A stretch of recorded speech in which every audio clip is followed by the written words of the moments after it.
ವಿಶ್ವದ ಅತಿದೊಡ್ಡ ಧಾರ್ಮಿಕ ಸಂಪ್ರದಾಯ ಮಹಾಕುಂಭ ಮೇಳದಲ್ಲಿ ಬುಧವಾರ ಅಂದರೆ ಇವತ್ತು ಕಾಲ್ತುಳಿತವು ಅನೇಕ ಸಾವು ನೋವುಗಳಿಗೆ ಕಾರಣವಾಗಿದೆ.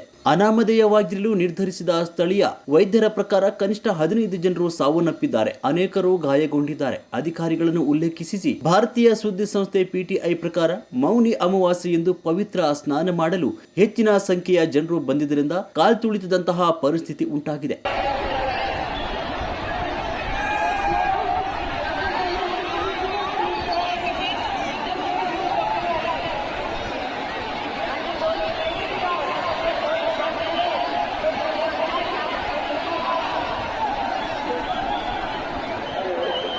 ಸಂಗಮ್ನಲ್ಲಿ ತಡೆಗೋಡೆ ಮುರಿದ ನಂತರ ಕೆಲವರು ಗಾಯಗೊಂಡಿದ್ದಾರೆ ಮತ್ತು ಅವರನ್ನು ಆಸ್ಪತ್ರೆಗೆ ದಾಖಲಿಸಲಾಗಿದೆ. ಗಾಯಗೊಂಡವರ ನಿಖರ ಸಂಖ್ಯೆ ಇನ್ನೂ ಸಿಕ್ಕಿಲ್ಲ ಅಂತ ಮಹಿಳಾ ಮೇಳದ ವಿಶೇಷ ಕರ್ತವ್ಯದ ಅಧಿಕಾರಿಗಳು ತಿಳಿಸಿದ್ದಾರೆ.